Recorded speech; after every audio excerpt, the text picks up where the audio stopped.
Bom dia a todos. Maurício Castanheira, eu sou professor no Centro Federal de Educação Tecnológica Celso Cove da Fonseca. Não é essa. Bom, enquanto ele aguarda, eu convidei o nosso grupo de pesquisa para discutir, conversar, trocar ideia com vocês. A gente teve um primeiro contratempo, uma das professoras, a professora Miriam, o irmão sofreu um impacto frontal aí, está hospitalizado, ela não pode vir, pede desculpas por isso, mas a gente reorganiza esse nosso painel.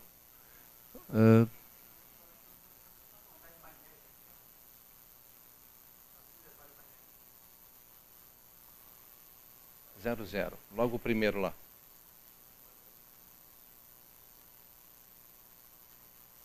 Esse. Bom, antes de eu compor aqui a estrutura aqui para essa apresentação, eu queria localizar a ideia desse painel. Então a próxima, por favor, para a gente ganhar tempo. Nós temos uma pequena alteração, tem um intervalo aí para o coffee break, eu também não sei como é que isso vai acontecer, daqui a pouco a gente percebe melhor. Tem lá a professora Miriam, o professor Marcelo, a professora Patrícia na primeira parte, tendo o professor Alexandre como moderador. Na segunda parte, Fernando Correia, a gente está substituindo para a primeira parte, a professora Silvia, o professor André e novamente o Alexandre como moderador. Na próxima. Esse grupo tem 10 anos. 10 anos que ele figura no CNPq e a gente tem publicado, a gente tem orientado dissertações, a gente tem feito algumas coisas, algumas talvez curiosas, se a gente pensar a ideia da formação, da necessidade de formação de mão de obra e do famoso apagão de mão de obra. Então começou como uma escola técnica, tinha lá corte e costura, tinha coisas da década de 20, e isso foi evoluindo e a tecnologia foi atropelando toda a ideia da formação profissional. Vocês terem uma ideia, no ano passado, uma das pesquisas, uma dissertação que eu orientei, o título ficou Como se faz um martelo. Assim, aí, mas por que isso? Porque a gente atua na zona da Leopoldina, tinha uma parceria com uma outra instituição, tinha um professor que trabalhava durante muitos anos com torno mecânico e parou de trabalhar com torno mecânico, não tinha mais necessidade, mas ele sabia fazer martelo e tinha necessidade de pegar os garotos da Maré e do Morro do Alemão e começar a ensinar alguma coisa para eles. Bom, o que a gente pode ensinar? Um martelo. Um colega menos avisado diz assim, pô, mas vai ensinar um martelo para um garoto do Morro do Alemão, ele vai pegar o martelo e vai quebrar o vidro e vai assaltar um carro. Diz, pô, mas para fazer isso não precisa aprender a fazer um martelo, ele faz isso com uma barra de ferro, não precisa essa sofisticação toda. Uma outra pesquisa falando sobre manutenção elétrica e hidráulica. Parece que são coisas muito simples e talvez na simplicidade, na ideia de pegar coisas que alguns sabem e coisas que outros não sabem, a gente consiga aprender formas novas de desenvolver conhecimento. Então esse grupo vem trabalhando nessa perspectiva, a gente tem procurado divulgar isso. A próxima. Eu trouxe os exemplares para deixar depois para a biblioteca da Unigran Rio.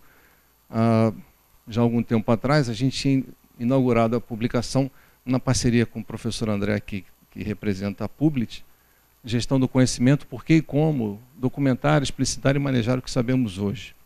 E há 3 ou 4 anos atrás, um outro texto, alguns dos autores estão aqui hoje, Gestão do Conhecimento voltado para a gestão de pessoas, gestão pública e ética, e um outro volume voltado para a logística, cadeia de suprimentos e arranjos produtivos locais. Eu, como moderador, não tenho que tomar muito tempo, eu vou imediatamente compor essa mesa, mas nesse momento a gente tem se preocupado com a discussão da expansão do ensino superior voltado para a questão dos tecnólogos, os cursos superiores de tecnologia, para a questão da educação à distância e para um fenômeno aparentemente silencioso, mas está tomando proporções, que é a transformação dos Cefetes em Institutos Federais de Ciência, Tecnologia e Educação, a efetização.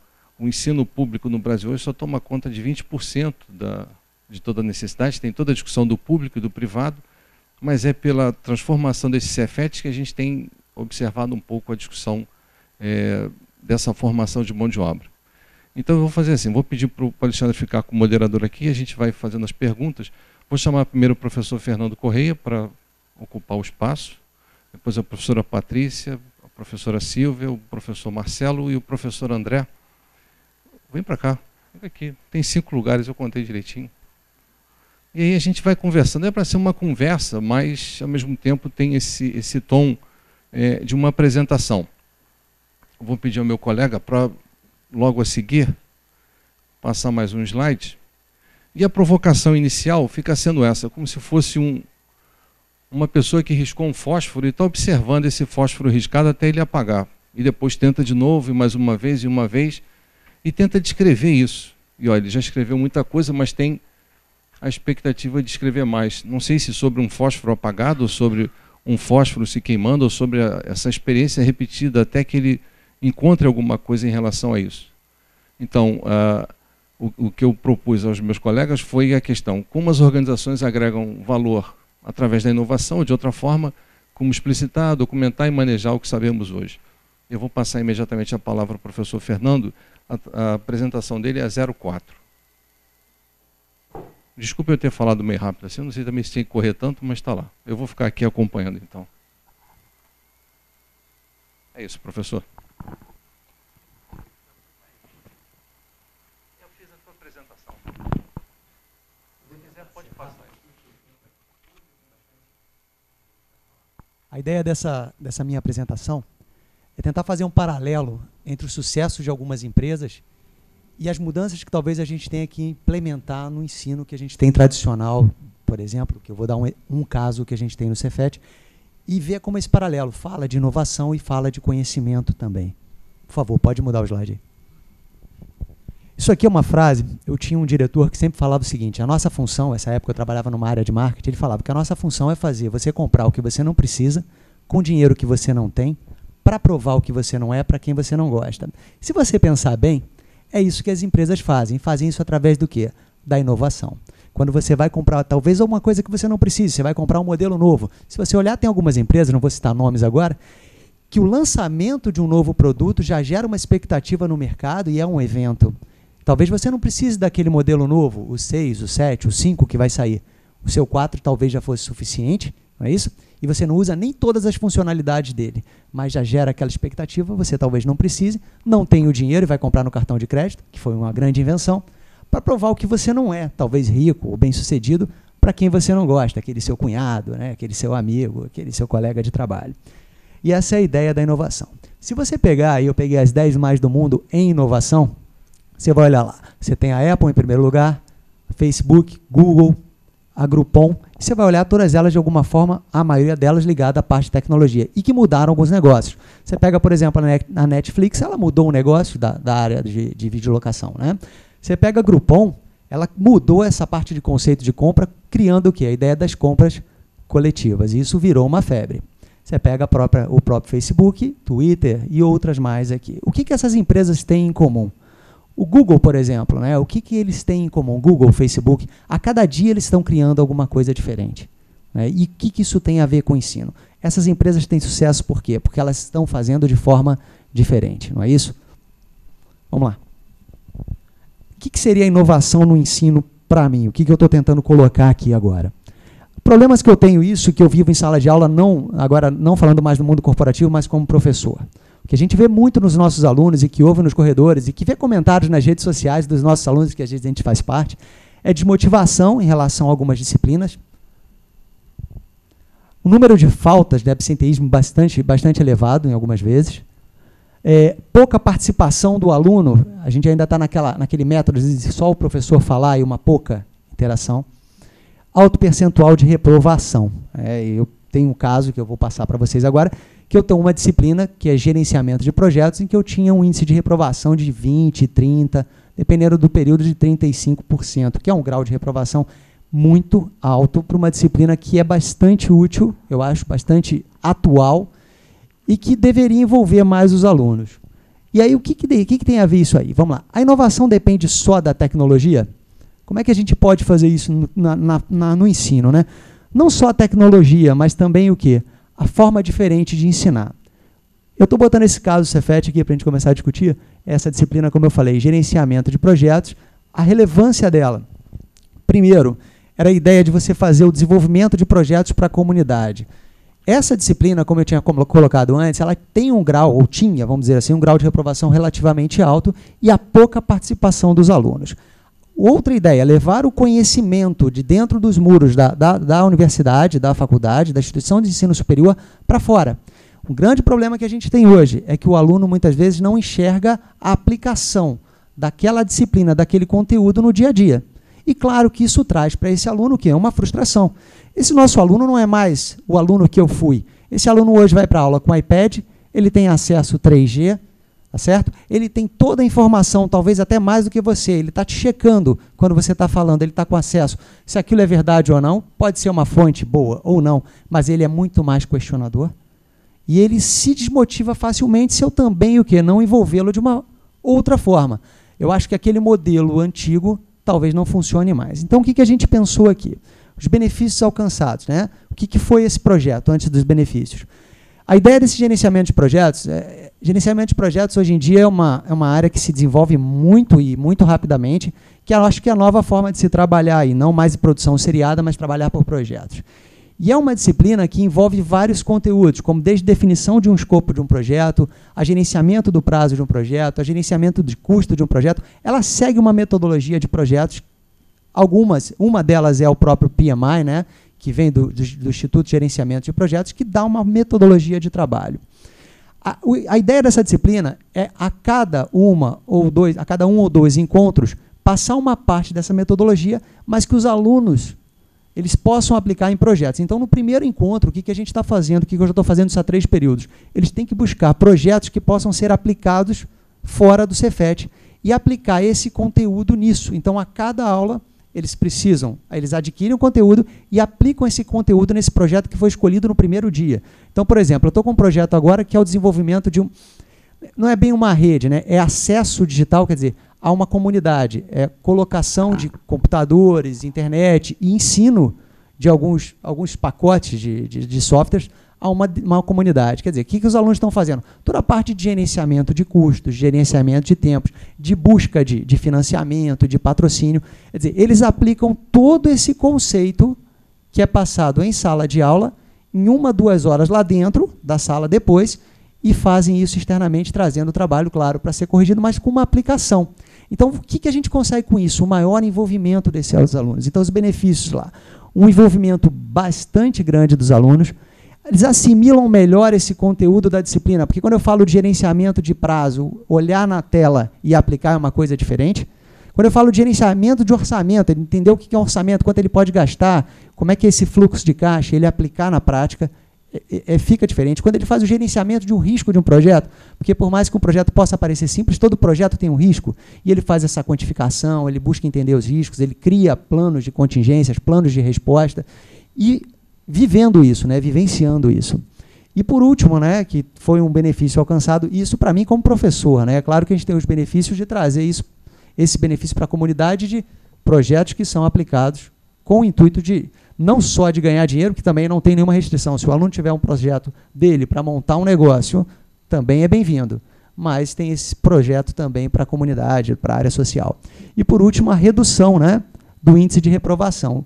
Eu até escrevi um artigo que foi colocado no penúltimo Cobenge, que traz mais esses dados, trazendo estatística, né? Mas mostrando que a gente teve uma redução na reprovação, que eu falei que chegava a 35%, para 5%. Claro, também não dá para salvar todo mundo, tem aqueles que também não têm muito interesse, ou tem algum problema nesse percurso. Mas foi um grau de reprovação, um índice de reprovação bastante baixo depois da implantação disso aí. Então, qual é a ideia? Quer dizer, é inovação, quer dizer, o que traz sucesso para as empresas que eu apresentei? É inovação, é sempre estar fazendo alguma coisa diferente. E o que a gente precisa fazer também? É fazer essa inovação na nossa forma de ensinar e levar esse conhecimento extramuros, que eu falo, tirar isso de dentro da universidade e passar isso, ter mais contato com a sociedade. Quer dizer, a gente passa a ser mais um agente de transformação. Tá legal? Era essa a ideia aqui. Legal?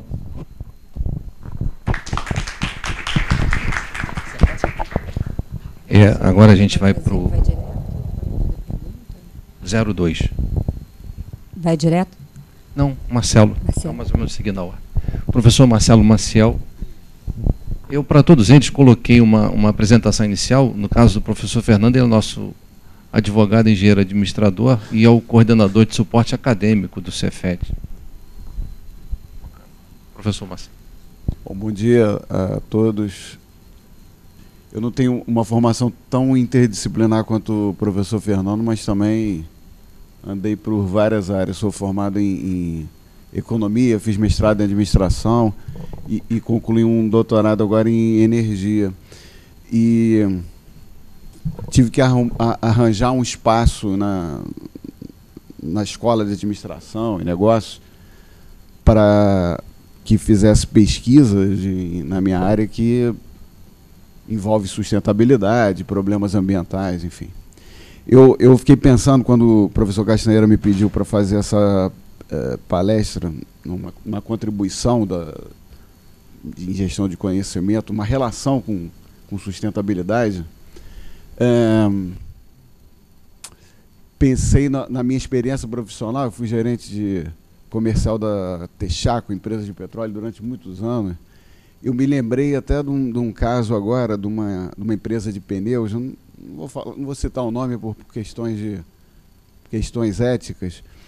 Há mais ou menos 12, 13 anos, essa empresa estava implantando uma ISO 14000. Uma ISO 14000 significa que a empresa vai ser, daqui para frente, sustentável, ela vai atender padrões, né, de sustentabilidade ambiental que ela não existia, não tinha antes. No meio da auditoria dessa empresa, da auditoria ambiental, a Texaco foi fazer uma entrega, lá era minha área comercial na época, de um produto chamado óleo combustível tipo 1A, que é um óleo pesado. Os caminhões, não sei se vocês já viram na Via Dutra, eles vão até com uma chama. Não sei se já repararam isso atrás, porque se aquela chama se desligar, se o produto não estiver aquecido, você não consegue fazer bombeamento, ele é muito denso, né? E o camarada que fez a descarga era responsável também por fazer o engate do caminhão e descarregar o produto no tanque da empresa para armazenar. Esse motorista, não sei, por alguma distração, ele abriu a válvula do caminhão dele, mas não abriu a válvula de recebimento do tanque da empresa de pneus. Resultado, a bomba funcionou do caminhão para empurrar o óleo para dentro do tanque da empresa, mas a empresa não acolhia aquele óleo. Gente, explodiu, né? Explodiu, não uma explosão por combustão, uma explosão por pressão, né? O óleo que estava na mangueira entrando no tanque da empresa espalhou por toda a fábrica, teto, telhado. Os sujeitos estavam fazendo um trabalho ali de 2, 3 anos para pintar, deixar bonitinho, armazenagem, jardinzinho. No dia seguinte eles estavam cobertos de óleo. O sujeito me liga de noite, o gerente da fábrica: ó, teu motorista aqui é terceirizado, não era da Texaco, teu motorista causou um problema. Ele não falou desse jeito, né? Eu estou tentando ser mais cuidadoso. Ele xingou bastante. Quer dizer, tive que mandar o pessoal da assessoria de suprimentos da Texaco, de operações, o gerente de operações, cuidar daquele negócio, mas, enfim, a empresa demorou mais um ano para ter ISO 14000.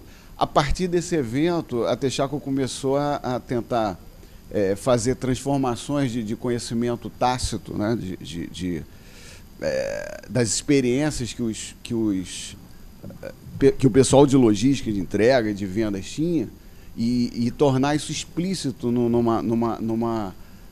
sistema de avaliação, gerenciamento de sistema novo, né, para que não acontecesse um problema desse. A partir daquele momento, o pessoal de entrega ia ter uma norma, procedimento diferente, enfim. Que eu saiba, não houve mais esse tipo de acidente, que eu saiba, né? Depois eu saí da empresa, enfim. Deu um probleminha aqui com a apresentação. Bom.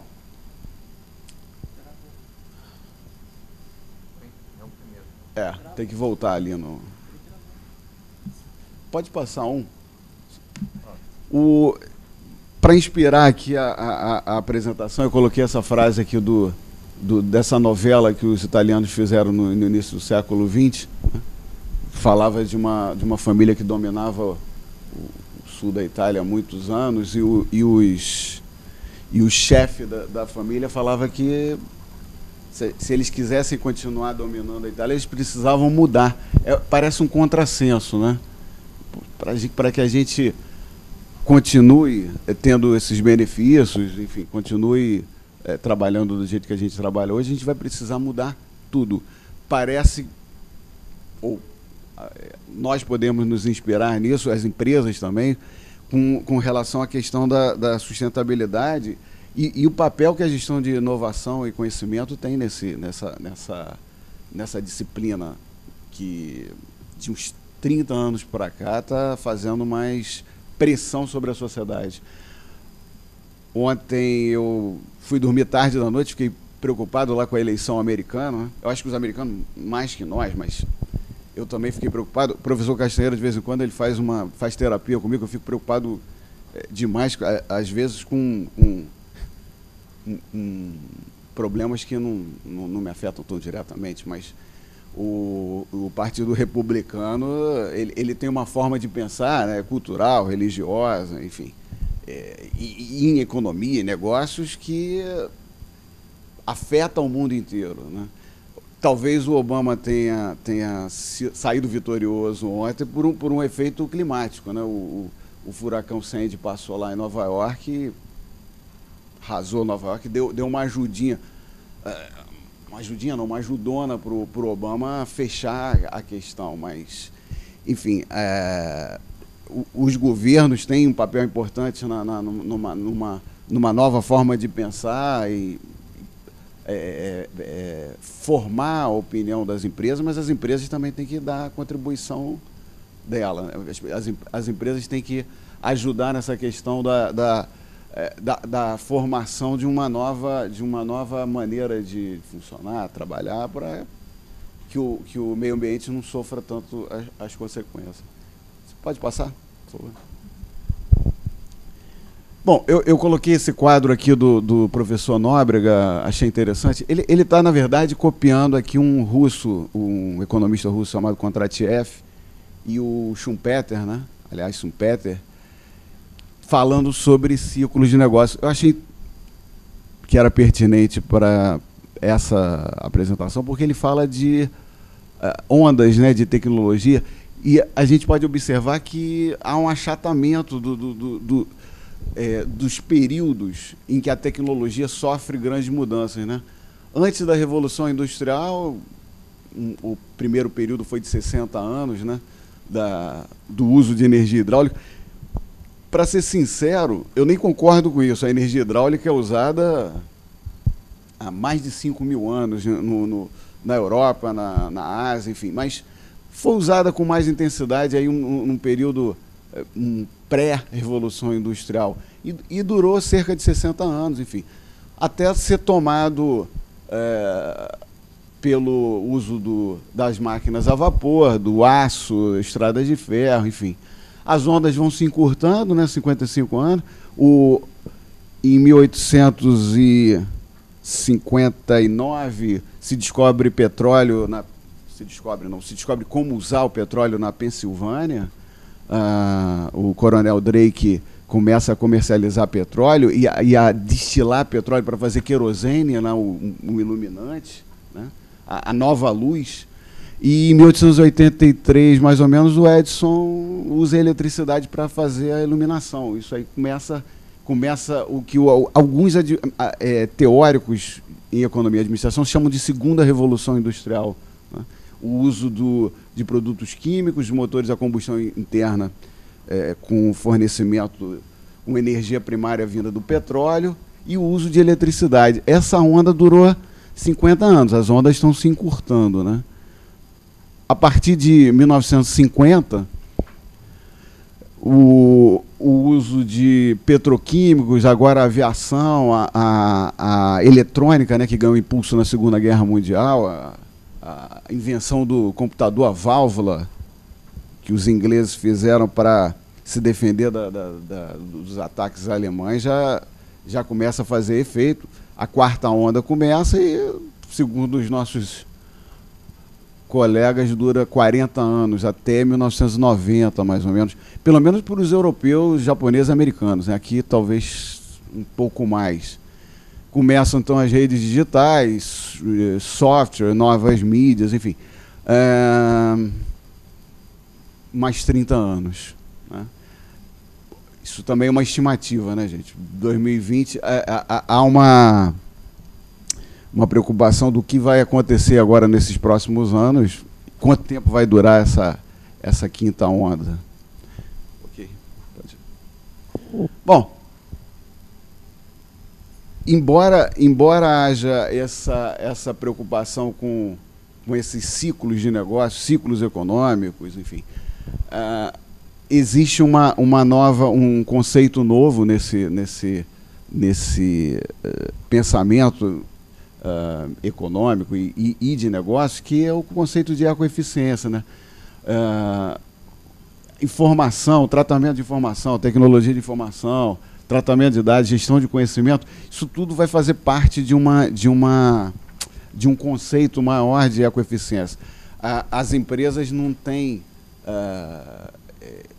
muito o que perder se elas tratarem esse conceito de ecoeficiência, se elas enxugarem custos, se elas obtiverem mais eficiência na sua produção. Eu orientei alguns projetos de graduação onde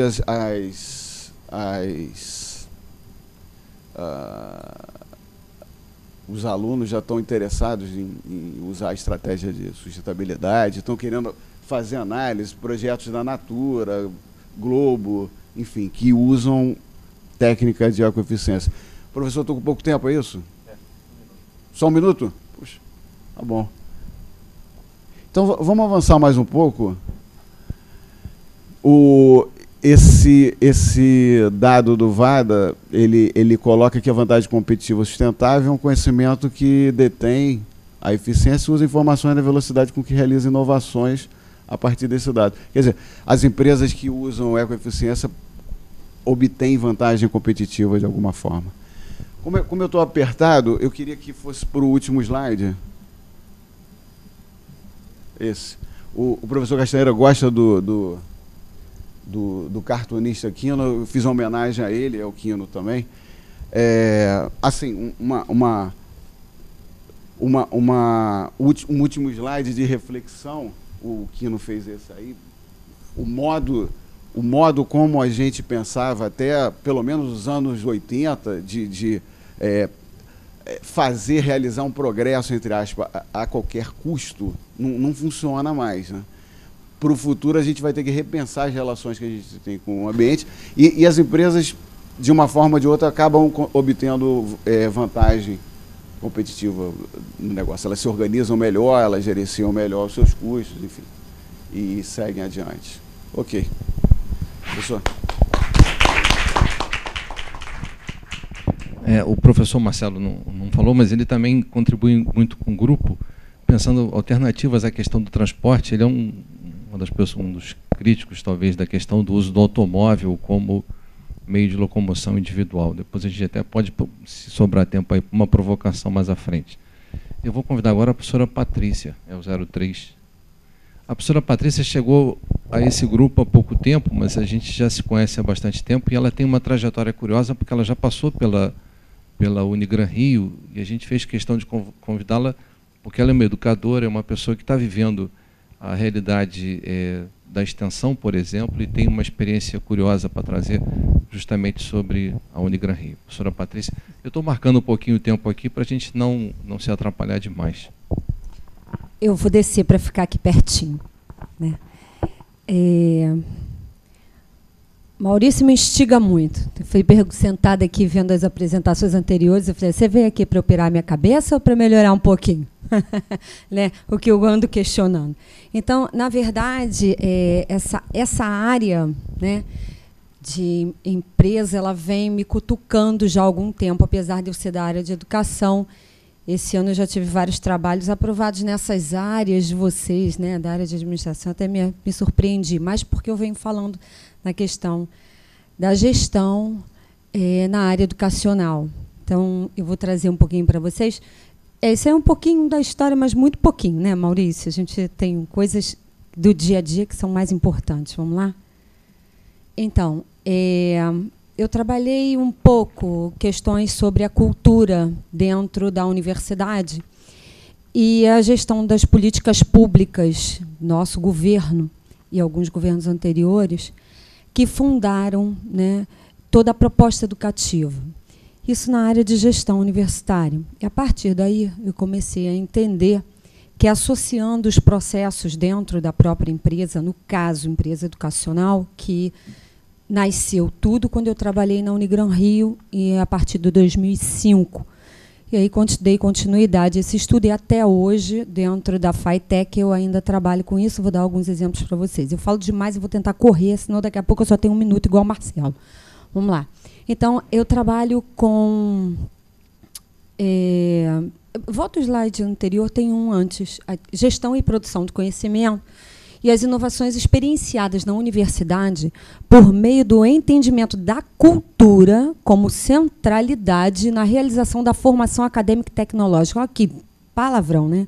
Enfim, como é que essa cultura entra auxiliando e contribuindo, no caso aí, eu não acho que não é nem auxílio nem contribuição, é uma questão de desafio, uma questão de pensar a formação dentro da questão humanista, né? Então, vamos lá, agora você pode ir para lá, por favor. Então, alguns pontos para pensar, é mais para instigar, né, como é que nós estamos trabalhando dentro das nossas empresas e dentro das nossas empresas educacionais, né, em termos de formação desse sujeito. Não para entrar no romantismo educacional, de maneira nenhuma, não acredito nisso, até porque nós vivemos dentro de uma sociedade econômica e tal.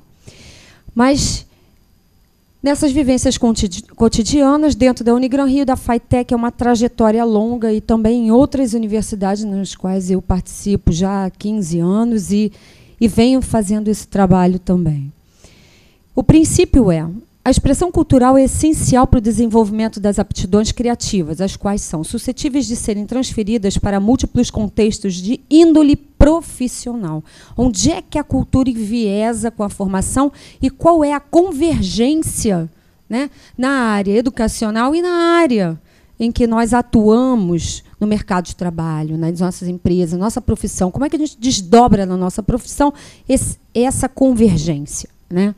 Isso é uma recomendação do Parlamento Europeu, desde 2006. Né? Isso tem a ver com a Unesco, essa coisa toda. Vamos avançar, por favor?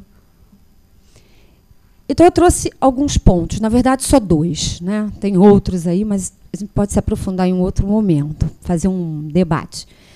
No ponto 1, eu trago a questão da inovação. O que é se pensar essa cultura dentro dessas empresas pode cooperar? Então, a formação é enviesada pela cultura, nossa formação educativa, nossa formação contínua dentro de todas as empresas. Chega uma nova metodologia, e você está estudando a nova metodologia, chega um novo processo, a implantação de um novo processo, chega, não é, o tempo todo.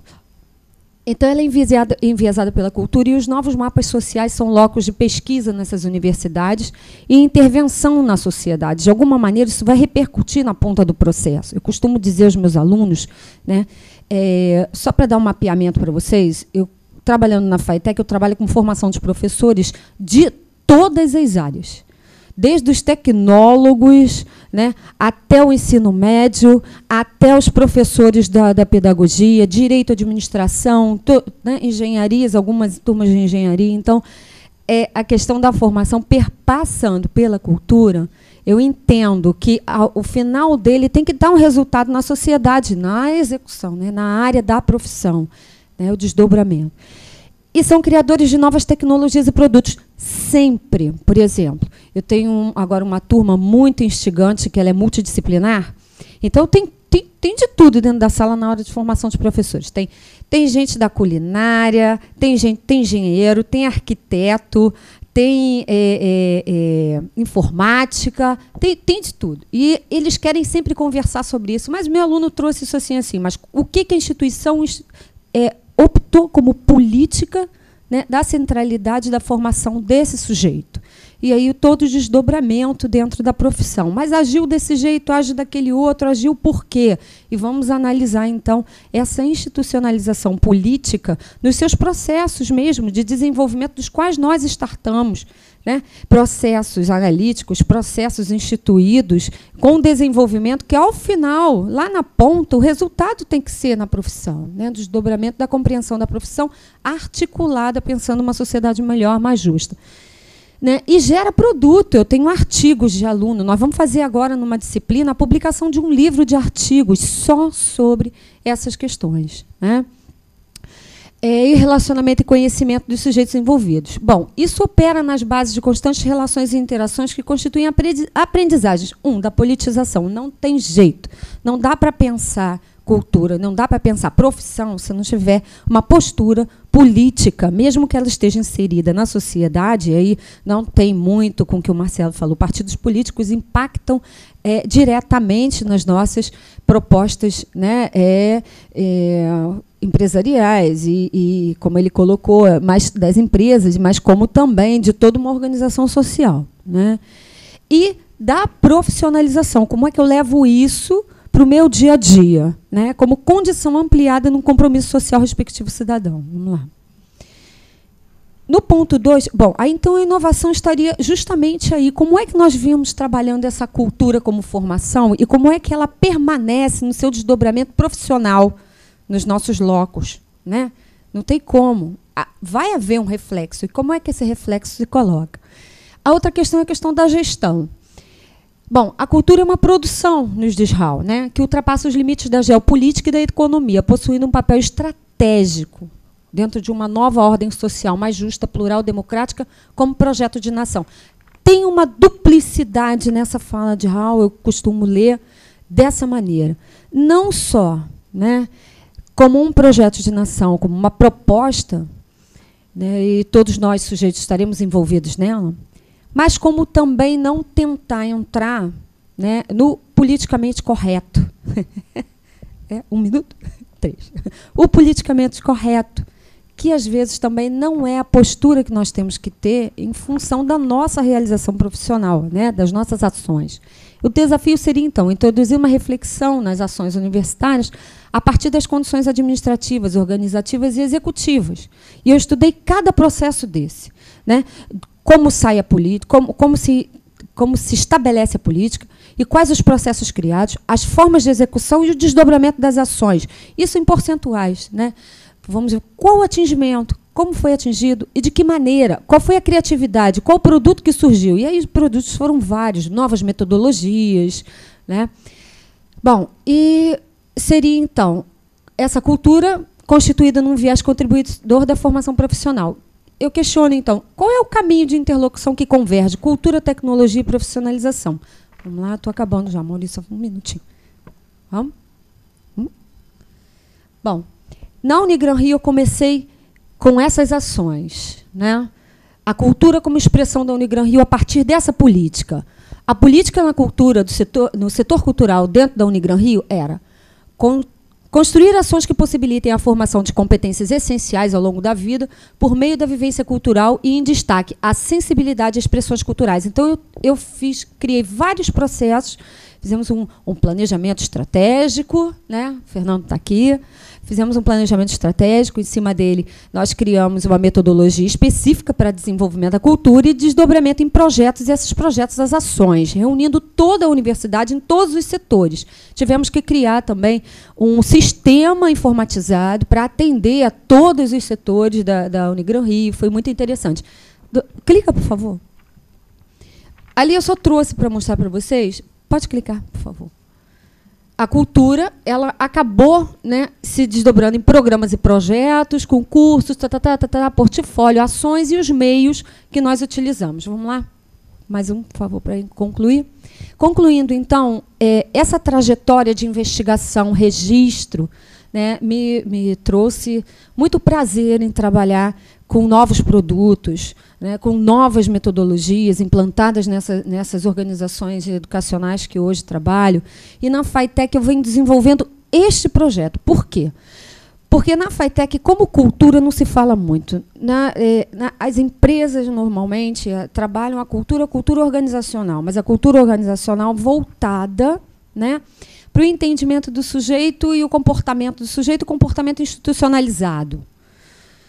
Só que, estou concluindo. Só que vai além disso, né? Vai além muito disso, porque muitas vezes a cultura é legitimada pelos sujeitos e a empresa às vezes tem que mudar os seus processos porque os sujeitos legitimaram determinadas culturas entre eles que não estão descritas em nenhum código moral e em nenhum processo que foi organizado, né, e pensado por algum administrador. Então, hoje eu trabalho isso aqui dentro da da Fitec, tentando levar, né, a institucionalização via a extensão universitária que está ainda em processo de construção, e é muito bacana você chegar num processo de construção, foi o que aconteceu na Unigran Rio, né, tentando instigar um pouco essas conversas. Bom, fica mesmo para vocês reflexionarem, é muito diferente, talvez, do que os colegas estejam apresentando aqui, mas, de qualquer maneira, tem causado algum impacto e mudanças de processo nessas instituições. Isso é muito interessante. Tá? Vou botar para vocês. Obrigada. A organização do evento disse que o coffee break vai para as 11h10. Então, me parece que dá para ter as duas apresentações e depois a participação do debatedor. Eu passo a palavra para a professora Silvia, também professora do Cefet, do curso de graduação e do técnico em administração. E eu estou controlando o tempo, assim, para a gente conseguir. Ai, meu Deus.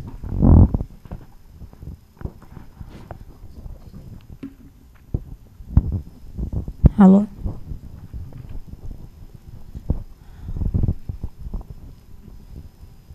Bom dia. Oi, professor. Bom dia. Bom, eu sou professora do Cefet. O meu xodó no Cefet é o curso técnico, né? E eu trouxe uma experiência muito exitosa na disciplina de Direito Empresarial, né? Foi uma inovação que eu implantei lá. Foi uma inovação, né, que eu trouxe na disciplina. Foi uma disciplina que caiu no meu colo. A minha área de formação é de tecnologia, sou da área de informática e administração também. E aí um professor teve que tirar licença e aí me chamaram: Silvia, tem a disciplina de Direito Empresarial, você pega? Porque eu tinha feito administração, né? Falei, meu Deus, essa matéria é toda teórica, e agora? E aí eu corri, comecei a estudar e fui trabalhar com os meus alunos. E é uma turma que eu tinha pego desde o início, eles já estavam chegando quase no fim do curso, eu tinha muita intimidade com eles. Então comecei a lecionar essa disciplina e é muito teórica realmente, né? Embora eles tenham muita aplicação no mercado, porque fala muito da questão trabalhista, a parte de empreendedorismo, como criar uma empresa, mesmo assim ela é muito teórica. Então, logo no início, assim, no segundo dia de aula, eles falaram: professora, adolescente, né? Professora, tá um saco essa matéria, não aguento mais. Falei, realmente, a gente está muito teórica. E estava perto do carnaval. Aí eu aproveitei os meus dias de carnaval, porque eu não faço nada, né? Aí eu falei assim, bom, deixa eu repensar essa estrutura dessa disciplina. E aí eu montei um jogo, né? Eu inovei nessa disciplina e a gente começou a trazer a empresa para dentro da sala de aula. Então, a partir desse momento, os meus alunos começaram eles viraram os empresários e viraram os funcionários. E incorporaram isso. Então, eu criei um perfil para eles de empresa, né? Eles incorporaram isso e até hoje isso está funcionando, né? Eu trouxe essa experiência para contar para vocês. Pode passar, por favor. Infelizmente, eu trouxe muito slide, então vou ter que correr um pouquinho, né? É a utilização de ambientes virtuais como recurso pedagógico no processo de ensino-aprendizagem. Eu quis colocar esse foco do ambiente virtual porque, além de trazer essa nova dinâmica para o processo de ensino-aprendizagem, eu coloquei essa dinâmica dentro de um ambiente virtual, né? Porque ela precisava se passar em algum espaço. Então, meus alunos eles viraram realmente os funcionários, mas essa empresa ela precisava funcionar em algum lugar, né? E ela funciona num ambiente virtual. Eu usei um ambiente de ensino-aprendizagem, que é o Moodle, que é um ambiente bem conhecido, mas não utilizei o Moodle como a gente utiliza no processo de ensino-aprendizagem. Eu utilizei as ferramentas como apoio para o meu processo de trabalho com os meus alunos. Tá? Que aí eu trouxe umas questões para mostrar. Eu vou pular bastante, porque o professor vai me puxar a orelha aqui pelo horário, né? Então pode passar. Né? A proposta inicial é o seguinte, que inicialmente que eles socializem essas informações e que ocorra essa espiral do conhecimento, né, do Nunak Takeuchi, que foi o que eu usei de teoria, que internalize esse conhecimento e passe do tácito para o explícito, né? Foi esse o preceito teórico que eu utilizei. E eu vou pular, porque eu quero passar já para... Pode pular. Eu quero passar para a prática. Volta um pouquinho. Esse aqui é o programa da disciplina, que eu botei uma coisa bem simples, né? Eles aprendem sobre registro e contrato de trabalho, organização sindical, remuneração, jornada de trabalho. Mais ou menos é o que eles aprendem dentro dessa disciplina. Pode passar.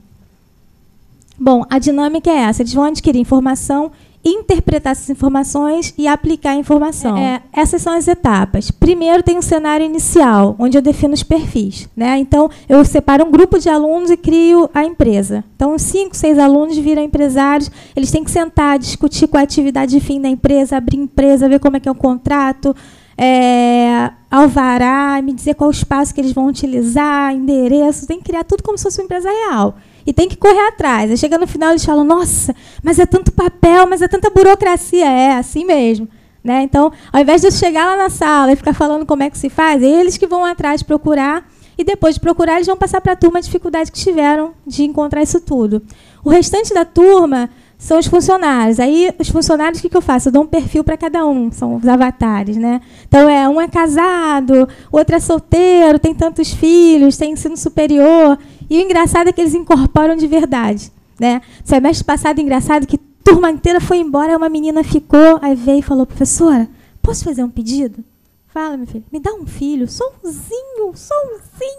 Eu falei, tá, vou ver. Esse semestre veio outro e falou a mesma coisa. Foi lá, todo mundo saiu, ela ficou. Professora, quando a senhora for fazer o perfil, eu posso ter pós-graduação? Eu quero tanto ter pós-graduação. Eu falei, tá, vou botar pós-graduação no seu perfil. Eles incorporam aquele perfil que a gente define, né? Então, nesse cenário inicial, volta um pouquinho. Essas aqui são as etapas, eu vou me prender um pouquinho nelas, porque isso aqui é a alma da estrutura que eu montei. Né? Então, eu estabeleço as regras com eles, a gente tem uma moeda, né, porque tem salário, tem que fazer folha de pagamento, tem que fazer toda a rotina mesmo. Criar a empresa, divulgar as vagas. Então, dentro do ambiente virtual, tem um espaço para divulgar vagas. Eles divulgam as vagas, eu ensino como fazer um currículo, né, que eles têm que fazer no dia a dia. Esse currículo tem que ser colocado lá. Eles vão negociar salário, a vaga, vão negociar ali também no ambiente virtual. Depois, vem a parte da contratação, que é a única parte que a gente mexe com o papel, que eu obrigo, eles falam que é fraude, eu obrigo eles a fazerem uma carteira de trabalho. Pega da mãe, pega do pai, tira xerox, cola a sua foto, faz a sua carteira de trabalho. Porque aí é nessa aula que eu vou ensinar como é que assina a carteira, como é que faz uma anotação. Então, a gente aprende na prática como é que isso funciona. Né? As rodadas. Aí, nessas rodadas, eu vou brincando com eles. Olha, seu marido morreu, mas já você ficou viúva. E o que acontece? Você casou, você teve um filho, você mudou para mais longe, aí fica, até aqui, até no jogo você mora lá para Santa Cruz, né? Vai ter que gastar mais. Aí, se gastar mais, exige mais vale transporte, tem desconto no salário. Então, como é que é isso? Vale a pena ter vale? Não vale a pena ter? Então, a gente começa a discutir essas questões brincando, né? Isso tudo vai para o ambiente virtual, isso fica tudo ali dentro, que é onde a gente faz a gestão. Falta quanto? Socorro. Que é onde a gente faz a gestão de toda essa informação que a gente está coletando, que pode ficar para uma próxima turma também. Então, é o ambiente virtual que a gente usa de ensino-aprendizagem. Na verdade, como eu falei, não é para ensino-aprendizagem no contexto que ele foi criado, é dentro da versão da disciplina. Né? E a questão da avaliação, a gente faz pela contagem de ponto. Né? Então, todo mundo começa com 10, é uma felicidade só. Então, quando eu falo do jogo, eles acham uma delícia. Né? Vai chegando no meio do caminho, está com 8, 9, 7, que eles vão perdendo 25 décimos a cada falta. Né? Deixei de entregar o documento tal, não postei na data certa, perdeu 25 décimos. Faltou isso, faltou aquilo, perdeu 25 décimos. Né? Aí, no final, a gente conclui tudo, a gente discute o que foi mais difícil, o que foi mais fácil, eu consigo fechar toda a ementa e eles conseguem adquirir aquela prática que eu tinha que ter dado na teoria, né? E aí, vou lá para o final. Passa para o final para mim, por favor. Então, olha só, eu quis colocar essa conclusão por causa de uma coisinha que aconteceu lá no Cefet. Inovar não consiste em produzir inventos grandiosos, mas em agregar valor às pequenas coisas ou processos, fazendo com que eles se tornem indispensáveis. Isso aqui é o meu caso, o Cefet, porque essa disciplina é sumir do mapa, né? E aí eu já lancei já fiz algum artigo com ela, já fui para Florianópolis falar desse trabalho num fórum internacional, então já foi crescendo, né? E aí quando meu coordenador falou assim, olha, vamos reformular o curso, porque o curso vai virar um integrado em 3 anos e tal. Aí os alunos falaram, mas a disciplina de Direito Empresarial vai acabar? Vai. Não, professor, não faz isso não. Aí a gente acabou juntando com outra disciplina, então ela não consegue ir embora, né? Ela persiste, ela virou uma empresa simulada, ela entrou em empresa simulada, né? E virou prática para os meus alunos, porque eles saem de lá com uma bagagem. Isso é uma questão de cidadania. Isso vai para eles agora já sabem por que eu tenho direito, né? O que é um fundo de garantia, o que eu tenho direito como trabalhador, e depois, né, quando vai para a empresa, eles sabem como é que é uma prática de rotina trabalhista dentro da empresa. Então, foi uma inovação muito interessante que virou uma coisa indispensável para a gente, né? Obrigada. A professora Silvia é empresária e eu sou o principal acionista, então acabou o tempo. Eu vou chamar agora o professor André, também parceiro nosso e sócio-diretor, não sei, da Publish Editora. Mais 10 minutos, eu também marcando o tempo aqui. Implacável. Bom dia.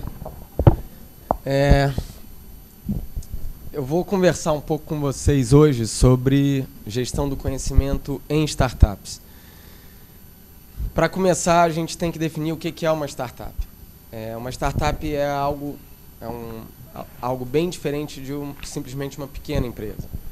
Ela nasce como a maioria das empresas nasce, com exceção feita às recentes empresas do Ike Batista, que já nascem muito grandes, mas a maioria das empresas nasce pequena. Mas as startups, elas têm uma pretensão de se tornarem rapidamente bastante grandes, através principalmente da inovação.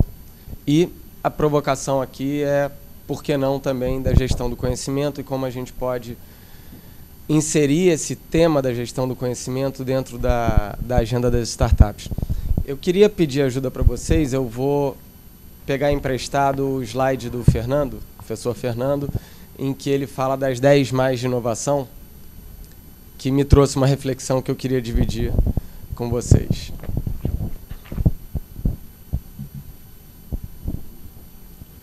Terceiro slide. O que chama atenção nesse slide é que dessas 10 empresas, apenas uma não tem o histórico conhecido e a trajetória de uma startup. E essa que não tem é a Nissan. Todas as outras tiveram no seu embrião alguma coisa muito parecida com o que os americanos costumam chamar de a empresa nasceu na garagem ou nasceu no quarto do adolescente ou do jovem adulto, ou nasceu no banco, no dormitório de uma universidade. O que é curioso é que, se a gente está falando de startup que tem como conceito básico ser uma empresa que está levando uma inovação para o mercado e transformando o seu produto ou serviço em algo relevante para a sociedade através da transferência do valor para aqueles consumidores e para a sociedade, como é que a gente está falando sobre gestão do conhecimento, sistemas de gestão do conhecimento, toda a discussão, todos os livros que são lançados a esse respeito, normalmente focam as grandes corporações. Porém, quem é o motor das grandes inovações são as empresas nascentes, são as startups. São aquelas empresas que nascem tentando introduzir uma grande mudança no mercado para solucionar algum problema relevante para um grupo de consumidores ou até para toda a sociedade. Então, o que esse slide traz de reflexão, eu acho que é isso. É você identificar que 9 empresas, e eu estou considerando a Apple, apesar de ser a empresa hoje mais valiosa do mundo na Bolsa de Valores, eu estou considerando a Apple como um baita exemplo de uma empresa que nasce como uma startup. Vou rapidamente falar do nascimento da Apple, que hoje é, de novo, a empresa de maior valor na Bolsa de Valores. A Apple nasce literalmente no quarto de um jovem que tinha interesse por eletrônica, que era o Steve Wozniak. O Steve Jobs não tinha grande interesse nas matérias do colégio, menos interesse ainda nas matérias de faculdade, estava se sentindo um tanto perdido. Começa a assinar uma revista de bastante profundidade de eletrônica e começa a gostar daquelas coisas que ele lê na revista e descobre que na mesma rua que ele morava, um rapaz alguns anos mais velho que ele, acho que uns 4 ou 5 anos mais velho que ele, também assinava aquela revista e se aproxima desse outro rapaz para conversar. E esse rapaz, que era o Steve Wozniak, mostra para ele um computador que ele tinha montado no quarto dele. E o Steve Jobs sai para vender e dessa história nasce a Apple. Bom, pode voltar para a minha apresentação, por favor. Então, acho que o desafio aqui... pode passar. O desafio aqui é a gente falar sobre gestão do conhecimento e como inserir isso dentro de uma estrutura de uma startup. Eu trouxe aqui uma das muitas definições que já foram cunhadas aí ao longo desses tempos mais recentes, que se fala de gestão do conhecimento, mas, principalmente, eu gostaria de sublinhar essa parte final, utilização do conhecimento para atingir plenamente os objetivos da organização. Vamos para o próximo, por favor. Quando você está falando de uma startup, ou quando você está falando de empreendedorismo, você está sempre às voltas com o tal do business plan. E isso ainda é verdade. Se você for atrás de capital para sua empresa, de capital de risco para sua empresa, você ainda precisa montar um business plan. O problema é que o business plan é uma estrutura absolutamente bem montada e ideal para empresas que já estão estruturadas há muito tempo. Um business plan cai como uma luva para as grandes corporações. Eles têm um histórico muito grande. Eles conhecem muito bem seus produtos, conhecem muito bem seus consumidores e sabem em que mercado atuam. Na imensa maioria dessas grandes organizações, o lançamento de um novo produto nada mais é do que o produto anterior com alguma pequena mudança. Ou é mais rápido, ou é mais leve, ou tem um design um pouquinho mais arredondado ou mais reto, mas você sabe quem são os clientes, você sabe quem são os mercados. O problema de uma startup é que ela não é uma empresa que tem todo esse passado de dados e de informação. A startup, na verdade, é um conjunto de hipóteses. Uma das hipóteses, inclusive, é: será que esse produto ou serviço vai resolver o problema que eu imagino que ele vai resolver? Essa é uma hipótese básica na criação de qualquer startup. Segunda hipótese, muito importante: será que as pessoas vão entender que esse meu produto ou serviço resolvem aquele problema? Muitas vezes a gente não sabe que tem um problema, até que alguém vem e nos mostra. Vamos falar de uma outra empresa que introduziu uma inovação grandiosa no mercado e que acho que todos usamos quase todos os dias, o Google. Quando o Google foi lançado em 95, existiam 16 empresas de mecanismos de busca no mercado. E o Alta Vista era o líder. E todo mundo achava que conseguia encontrar muito bem as coisas se soubesse usar direito os algoritmos para brincar com o Alta Vista. Aí vem o Google e nos explica que a gente não precisa saber nada, só botar alguns termos e a pesquisa vai funcionar. A outra hipótese que a startup tem que determinar se é verdadeiro ou não é se aquele mercado é o mercado que ela vai conseguir atender, o mercado que ela pretende atuar. E a outra característica de uma startup é um ambiente de absoluta incerteza. O nível de risco é altíssimo e, como ela é baseada em hipóteses, ela funciona quase como um castelo de cartas. Por que tem um símbolo ali de um quebra-cabeças? É porque nas grandes empresas, nas médias empresas já estabelecidas, elas têm uma visão muito boa de onde elas estão e quem são os clientes. Qual é o problema real desses clientes? Ela já passou pela fase do startup. Uma startup funciona de forma bem parecida com montar um quebra-cabeças. Só que é um quebra-cabeça dos mais difíceis possível, sem a foto da capa. Você só tem as peças no tabuleiro ou na mesa. Você não tem uma foto para te guiar. E isso torna essa tarefa muito mais difícil. Uma das grandes dúvidas de uma startup é se ela vai estar viva daqui a um ano. Não é a única, mas é uma das grandes dúvidas dela. Próximo. Bom, se a gente usar a metodologia, os 5 princípios base da metodologia descrita por esse autor, Eric Rice, na Startup Enxuta, se você usar o 3º, 4º e o 5º, você está falando diretamente sobre gestão do conhecimento numa startup. Porém, ele não usa esse nome. Ele basicamente diz que você precisa diminuir os ciclos de lançamento de produto, entregar o produto no mercado, receber o feedback, anotar esses feedbacks, anotar todas as hipóteses, aprender com eles e lançar de novo.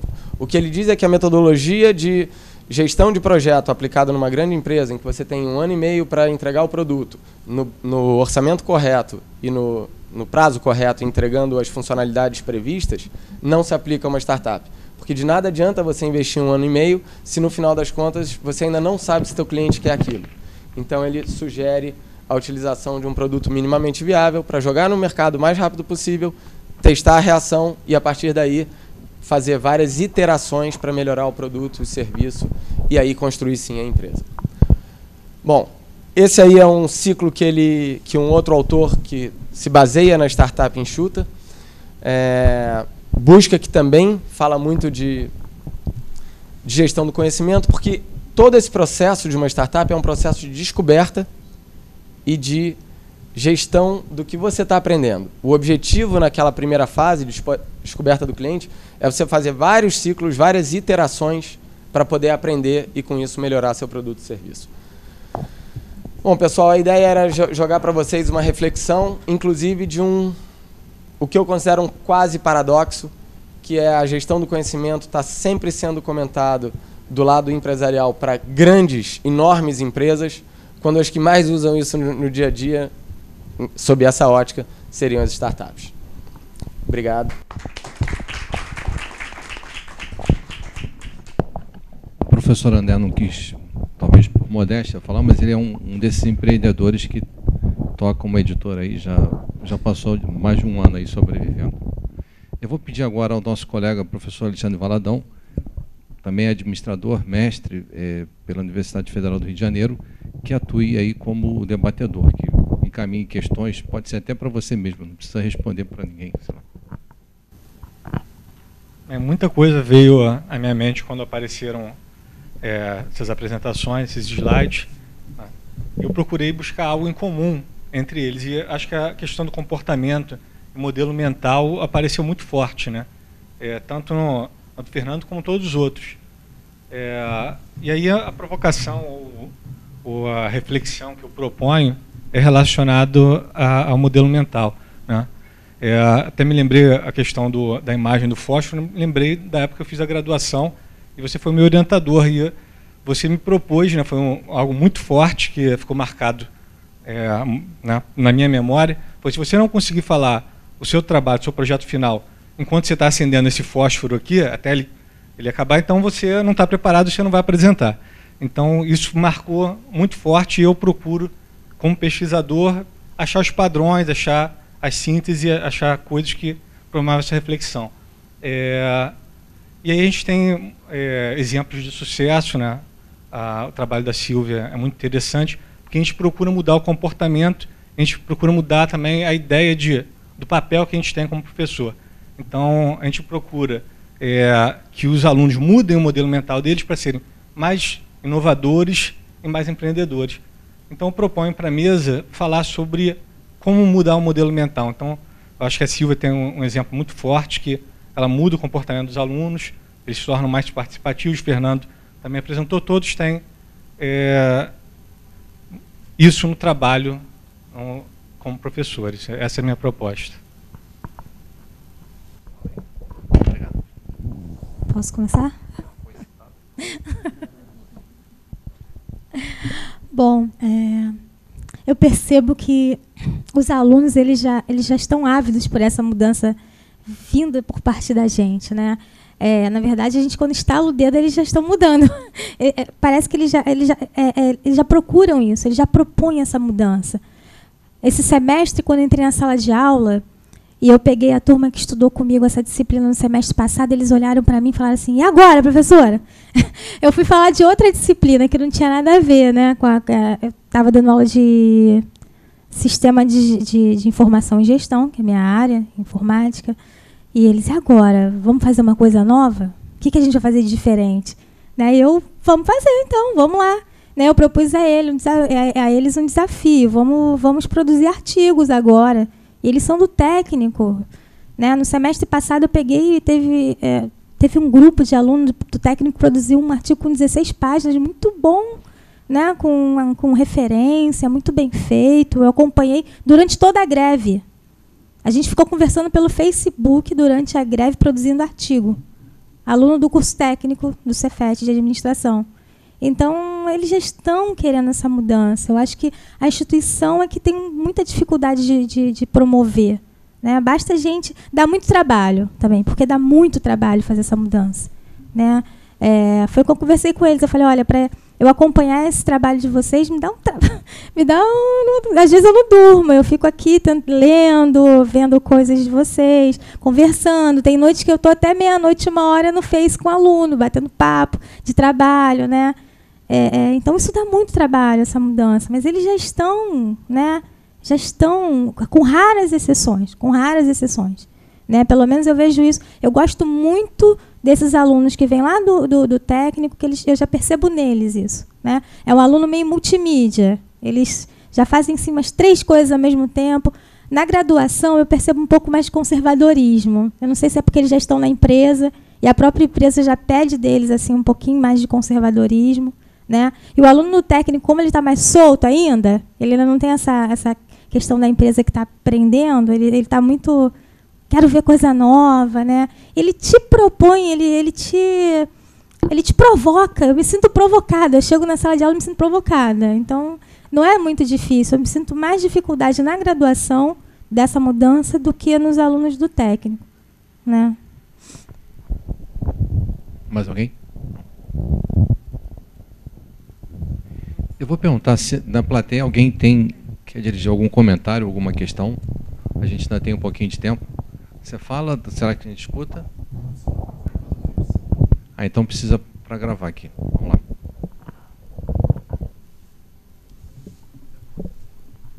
Bom dia, sou Rafaela.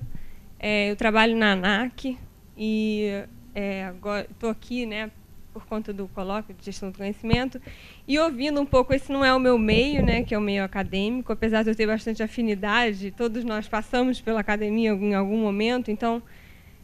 eu achei bem interessante as apresentações e as experiências, né, de vocês.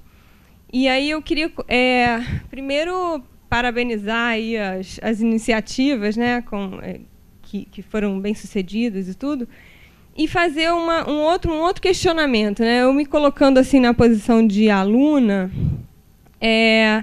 eu também fiz algumas especializações e tudo, e tem essas iniciativas dos professores de colocar questões mais práticas dentro da sala de aula e trazer um pouco da prática, né, para dentro da atividade, eu acho muito, muito positiva. Mas eu vejo que ainda são iniciativas individuais.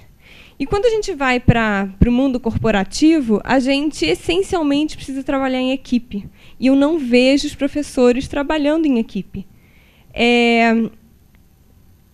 Quando você olha para a sua disciplina em particular, você está fazendo um bom trabalho. Agora, se cada professor te der um trabalho enorme para fazer, a qualidade do trabalho do aluno é que não vai ser boa, porque ele não vai ter tempo de fazer aquilo tudo. Então, se os professores começarem a trabalhar em equipe e aí então definir, poxa, direito empresarial que eu preciso lecionar, gerenciamento de projeto, o outro é eletrônica. Poxa, Então, quer dizer, eletrônica, direito empresarial, como é que essas coisas se ligam na vida real? Porque isso são disciplinas que a gente colocou em caixinhas, mas a vida real é multidisciplinar.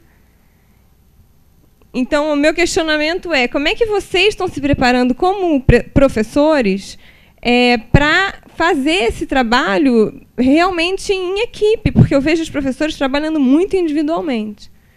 Então, essa é a minha questão aí da indústria para a academia. Como é que vocês estão pensando, né, nessa evolução? Porque é muito... há uma dicotomia muito grande quando você fala para o aluno, não, vocês têm que aprender a trabalhar em equipe, mas eu estou aqui trabalhando individualmente, porque é mais cômodo eu ficar pensando sozinho na minha disciplina. Essa é a minha questão aí.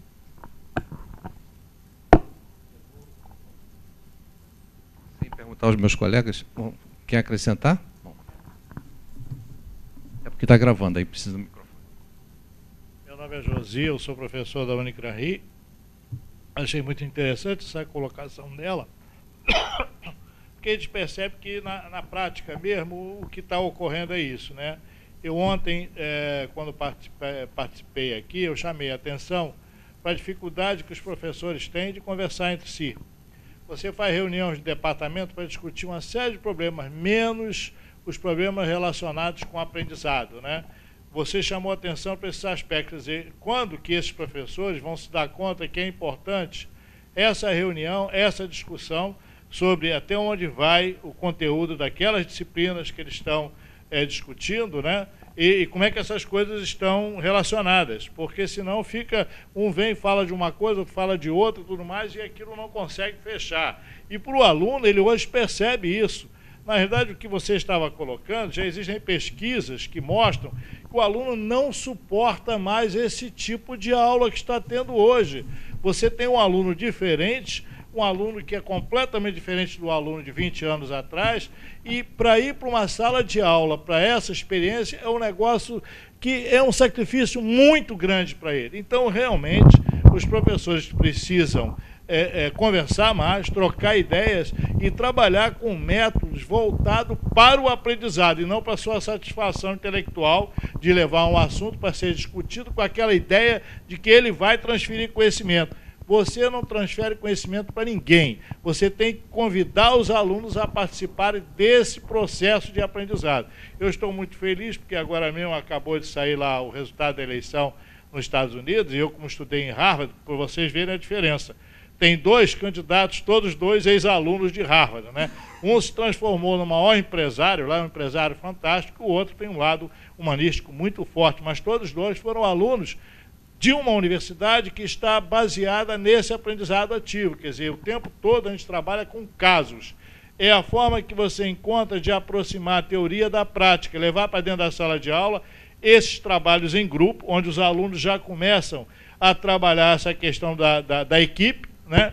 E voltados para o aprendizado, todos eles procurando contribuir e representar ali, simular em sala de aula aquilo que eles vão encontrar lá fora dentro das empresas. Quer dizer, ao final de um ano, você tem, ao final de 2 anos, 1 ano, os alunos de Harvard têm a oportunidade de discutir mais de 500 casos de empresas as mais diferentes possíveis. Eu acho que a gente está fazendo muito pouco isso aqui, está precisando fazer mais para que você diminua, né, essa grande diferença e essa grande satisfação dos alunos. O nosso tempo estourou, mas só para responder um pouco a sua provocação, quando eu entrei no Cefet, o meu chefe disse assim, aqui ninguém empurra ônibus, cada um pedala a sua bicicleta. E tem um enorme bicicletário, é até bom para quem não usa automóvel, mas é de mentira, isso é metafórico. Cada um tem que fazer a sua pesquisa, tem que publicar, tem que ter seus artigos aprovados, aí o cara vai lá e segue o caminho dele. Se ele consegue juntar um grupo e trabalhar junto, isso não significa que ele vai atravessar a rua ou o bloco para conversar com outras pessoas. Isso é um erro. Eu acho que vocês anotaram bem essa questão e talvez o nosso intuito de juntar esse grupo, essas pessoas que são mais jovens, e talvez eu seja jovem há mais tempo, mas a ideia é de pegar exemplos de lugares da educação, da economia, do direito, enfim. Essa moça aqui, irrequieta, cada hora que ela começa a trazer uma questão, já é outra, depois é outra, mas tem que ser uma de cada vez. O nosso colega que está o tempo todo ajudando a gente a publicar, a fazer as coisas funcionarem. Mas ainda é um enorme bicicletário e não tem transporte coletivo, não entram todos no mesmo ônibus. Eu acho que a metáfora é essa, vocês localizaram bem. Com isso a gente precisa encerrar, porque tem um problema do coffee break. Aí Maurício, a gente tem posso só dar uma... Eu queria só voltar para ela, porque você me instigou bastante. Dentro da gestão da educação, né, e das políticas públicas, nós temos propostas, mas muitas propostas não são realizadas na prática. O que ela falou, acho que um deles falou da matriz integrada, né, é uma outra proposta, e que nós ainda não sabemos, muitas vezes, como fazer. Né? Todo esse contexto da educação, que trabalha com programas, projetos isolados, que se organizam como a metáfora do meu amigo ali, né, do Maurício, é perfeita, mas, ao mesmo tempo, nós temos propostas, isso é concreto. E algumas universidades vêm implantando essa proposta. Muitas escolas no Rio de Janeiro, particulares e públicas, já implantam essa proposta e conseguem trabalhar de maneira integrada. Eu não vou usar a palavra equipe, mas vou usar uma palavra que, para nós, que somos desse grupo aqui de gestão de, né, conhecimento, trabalha uma outra mentalidade, como o colega colocou, nós procuramos trabalhar de maneira, não é só integrada, mas é interrelacional, é complexa, e mais do que isso, né, vamos dizer, aonde todas as áreas do conhecimento, que você falou, caixinhas, né, já estejam todas entre nós, sem barreiras. Isso é muito importante para que a gente entenda uma nova concepção de mentalidade que ele está trazendo. Né? É uma outra concepção de organização, de gestão, né? De criação de processos e desenvolvimento desses processos. A educação não se faz da noite para o dia em termos de trabalhar o que hoje a gente lê como transdisciplinaridade, a área da quebra das áreas do conhecimento, porém, há autores já, né, como o Hall, que eu trouxe aqui, que vai trabalhar, além disso, ele questiona, inclusive, a ideologia e a questão da intertransmultidisciplinaridade. Ele diz que isso acaba totalmente quando você quebra as áreas de conhecimento. É por isso que esse grupo, cada vez mais, trabalha com diversidade de conhecimento, integrando uma área à outra. O que eu faço, o que ele faz, embora nós estejamos em áreas diferentes, mas nós estamos todos ligados por essa, entre aspas, transdisciplinaridade. Então, é óbvio, existe uma nova concepção e ela vem sendo proposta, porém, nós trabalhamos com seres humanos, não trabalhamos com objeto, como as empresas pegam o objeto aqui, bota aqui. O ser humano, você tira ele daqui, bota aqui, ele vai reagir. Ele vai reagir, ele vai criar outra cultura, ele vai estabelecer novas formas de relacionamento, ele vai se identificar ou não. Né? Então, as empresas também estão entendendo isso hoje, com a gestão do conhecimento, conhecimento tácito, conhecimento explícito, essas transposições que a gente costuma falar, né? Essas transposições. As empresas também entendem isso e acredito, não vou fazer nenhuma utopia, né? Mas acredito que a gente possa ter um caminho de trabalhar com os professores assim, porque já vivenciamos, inclusive, em alguns lugares. Né? Já vivenciamos, sim. A proposta está aí. Agora, é como colocá-la em prática, que muitas vezes é difícil, né, a gente entender que precisa mudar comportamento e precisa mudar concepção, sabe? Porque se não mudar a concepção, nada muda. Tá? Posso só uma coisinha? Só uma coisinha. Vão me matar lá fora. Não, mas só uma coisinha. Eu acho que essas iniciativas de professores como eu e como alguns que eu conheço que são isolados, elas são importantes, elas são necessárias. Elas provocam demais. Eu sei que são isoladas, mas elas provocam.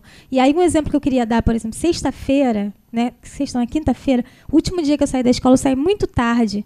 Porque essa iniciativa provocou meu grupo e nós começamos a conversar e já conseguimos alinhavar esse trabalho que eu estou fazendo com mais umas 4 ou 5 disciplinas para ter um segmento. Então, hoje, o meu aluno ele vem de gestão de projeto, o projeto que ele desenhou vai ser a empresa que ele vai criar na minha disciplina, e aí, quando ele sair, ele já vai fazer uma outra coisa. Mas se eu parasse, porque eu não vou fazer, porque não tem, né, não vai juntar com nada... Eu tenho que provocar alguém, eu tenho que provocar, mesmo sabendo. A gente tem consciência disso, até porque é uma questão maior. Né? Mas a gente vai lá com a bicicletinha. Né? Bom, eu agradeço. a Unigran Rio o convite, a disponibilidade de vocês estar assistindo a gente aqui, o Cefet está aberto, a gente tem mais é que continuar conversando com essas provocações aí. Obrigado a todos aí, bom dia.